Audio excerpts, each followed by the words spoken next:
Power star Pawan Kalyan గారి birthday సందర్భంగా style star Allu Arjun ఒక ట్వీట్ అయితే వేశారు. Heartfelt birthday wishes to our power star జీపీటీ సీఎం పవన్ కళ్యాణ్ గారు అని అయితే విత్ ఆయనతో దిగిన ఫోటో పెట్టి మరి ఆయన మెన్షన్ చేసి ఇలా విషెస్ చెప్పారు. అయితే ప్రధానంగా నిన్న మొన్నటి వరకు మెగా వర్సెస్ అల్లు ఇలాంటి ఎన్నో రకాల స్పెక్యులేషన్స్కి తెరపడినట్లేనా, ఇవి ఆగినట్లేనా, మళ్ళీ మెగా ఫ్యామిలీ ఒక్కటిగా కనిపిస్తుందా అనే అంశం గురించి మనతో మాట్లాడడానికి, ఇన్ని క్వశ్చన్స్కి మంచి క్లారిటీ ఇవ్వడానికి సినీ మరియు రాజకీయ విశ్లేషకులు దాసరి విజ్ఞాన్ గారు ఉన్నారు. ఆయనతో మాట్లాడదాం. నమస్తే అన్న. సో ఇప్పుడు ఏమంటారు అంటే ఇప్పటివరకు మొన్నటి వరకు అందరూ లైక్ మెగా అంటే అల్లు అంటే మెగా అని చూసుకుందాం రండి, అది వారు అది ఇది సినిమా అట్లా ఎన్ని మాట్లాడి లాస్ట్కి ఇప్పుడు వాళ్ళు మొన్న ఒక సందర్భంలో సంథింగ్ కనబడ్డారు. దాని గురించి ఇంకా సెటిల్ అయిపోయినట్టే కనిపిస్తోంది. సో ఏంటి దీని వెనక? కుటుంబ పరంగా మేము విడిపోయామని ఎవరు చెప్పాల, వాళ్ళేం ప్రకటించామా మేము విడిపోయామని ఎప్పుడు ప్రకటించుకోవాలా. కాబట్టి మళ్ళీ కలిసారా అనే క్వశ్చన్ మనం మాట్లాడడానికి లేదు. మళ్ళీ కలిసారా అంటే ఒకసారి మేము విడిపోయాను వాళ్ళు ప్రకటించుకోవాలి. They didn't do that. విడిపోయాం అనేంతలా అర్థమయ్యేలా కొన్ని ట్వీట్లు కొంత అదే అది అట్లా ఉన్నప్పటికీ కూడా ఇట్లాంటి ఏమి రాలేదు కాబట్టి మనం అనుకోవడానికి ఏం లేదు. నవ్వు ఇక అవన్నీ గురించే మాట్లాడదాం. మిగతా విషయాలన్నీ పక్కన పెట్టేస్తే హీజ్ డౌన్ టు ఎర్త్, అందరికి తెలిసిన విషయమే. అవును, బర్త్డే ఉంది కాబట్టి విష్ చేశాడు. నిన్న కూడా పెద్ద ఆవిడ చనిపోయినప్పుడు ఆయన వచ్చాడు, కూర్చున్నారు, మాట్లాడారు. ఆ తర్వాత ఇప్పుడు నెక్స్ట్ అన్ఎక్స్పెక్టెడ్ తన బర్త్డే, తను కూడా విష్ చేశాడు. That's all.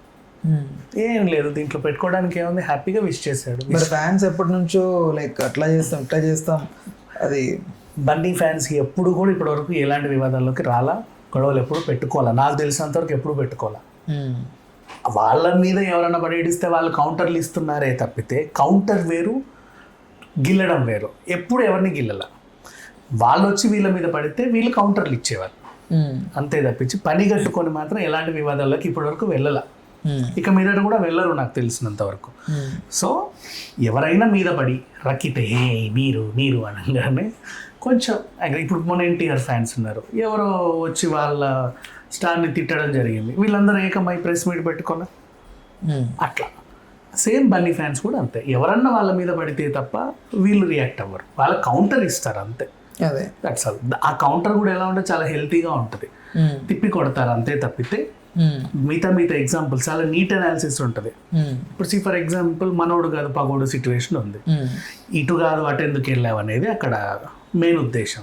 సేమ్ దానికి ఎగ్జాంపుల్ చెప్పారు, అలా వైకుంఠపురంలో సర్లే నీకెవరు మరి ఇదైనప్పుడు ఇదేలా అవుతుంది అదైనప్పుడు అంటే ఇట్లా అనాలిసిస్ చేస్తారు వాళ్ళు, నీట్గా దాన్ని తిప్పి కొడతారు తప్ప ఎవరు పొడుస్తా చంపేస్తా నేను నరికేస్తా ఇట్లా ఉండవు. ఆ లాంగ్వేజ్ కూడా వాళ్ళకి తెలియదు. సో ఇప్పుడు కూడా ఈయన హ్యాపీగా ఒక ట్వీట్ పెట్టాడు అండ్ ఫ్యాన్స్ కూడా చక్కగా విష్ చేస్తూ ఉంటారు, హ్యాపీ బర్త్డే పవన్ కళ్యాణ్ గారు అని. అంటే అసలు ఎక్కడ మొదలైందని వీళ్ళందరూ ఇప్పుడు వరకు చించుకున్నారు. ఐ మీన్ ఇంత గొడవలు ఇట్లా క్రియేట్ అవ్వడం వీళ్ళు కొట్టు చేస్తారు. అది ఎక్కడ మొదలైందో దీనికి ఆది అంతం అనేది లేదు. అందరూ అనుకునేది ఏంటంటే చెప్పను బ్రదర్ దగ్గర నుంచి, ఎందుకు చెప్పాలి బ్రదర్ అని కూడా మేము అడిగాము. అవసరం లేదు అక్కడ. ఇప్పుడు నీ ఇంటికి నేను వచ్చేసి నీ బర్త్డేకి నేను వచ్చా, ఫర్ ఎగ్జాంపుల్ నీ బర్త్డే నేను వచ్చి నేను ఎవరి పేరో చెప్పి నువ్వు వాడికి చేయి చెప్పు అని నేను నన్నలేను, బలవంత పెట్టలేను. ఎక్కడ కూడా అది అవ్వదు, జీరో. అది దాని గురించి మాట్లాడడం కూడా వేస్ట్. కాకపోతే ఏంటంటే అట్లా ఎవరికి వాళ్ళు ఏదో డెవలప్ చేసుకుంటూ వచ్చారు. బట్ వీళ్ళు బాగానే ఉన్నారు కదా, ఎందుకంటే వాళ్ళది 2 కుటుంబాలు. ఇక్కడ ఏదైనా జరిగితే వాళ్ళు రావాలి, అక్కడ ఏదైనా జరిగితే వీళ్ళు వెళ్ళాలి, అంతే. కింద వీళ్ళు కొట్టుకు చావడం waste.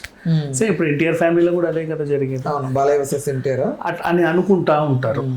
TDP versus junior NTR అని, బాలయ్య వర్సెస్ ఎన్టీఆర్ అని ఎవడో గుడ్డు మీద ఈకలు వీకే వాళ్ళు రాస్తూ ఉంటారు. అవి వాళ్ళు కొట్టుకు చేస్తారు కానీ వీళ్ళు బాగానే ఉంటారు.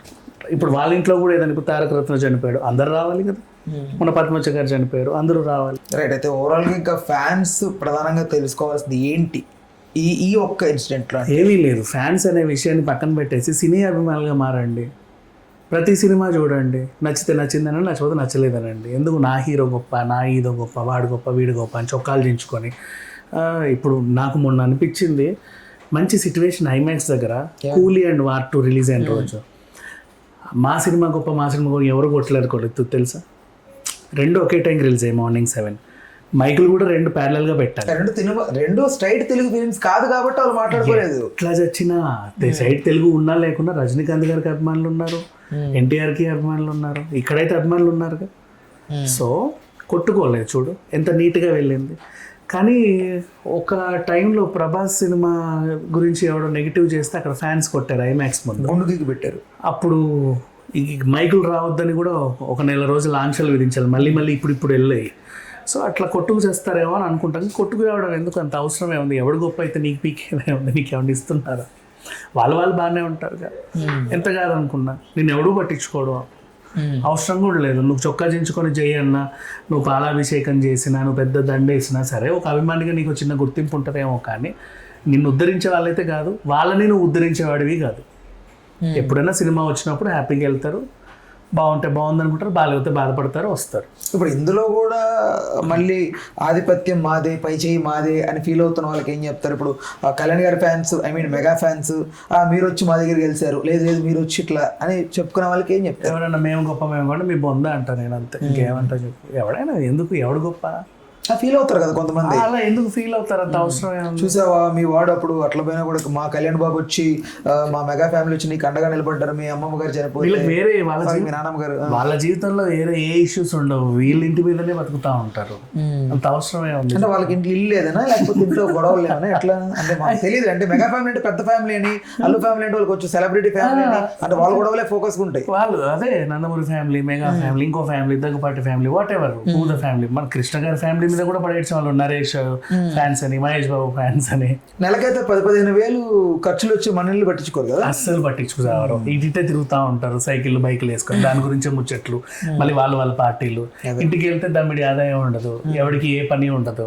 మన ఫ్యామిలీ గురించి చదువు, వాళ్ళ ఫ్యామిలీ కావాలి. ఎక్కడో అది కూడా ఏంటి 100 కిలోమీటర్ల దూరంలో ఉంటుంది ఆ ఫ్యామిలీ కూడా. ఇక్కడ తాత దగ్గుతున్నాడా, అమ్మమ్మ తుమ్ముతుందా, నీకు అనవసరం. వాళ్ళిద్దరు కలిసారా, ట్వీట్లు పెట్టుకున్నారా, బర్త్డే విషెస్ చెప్పుకున్నారా, లేదా ఆ ఫోకస్ ఎక్కువ ఉంటుంది. ఓకేనా, thanks for the time, thanks for information.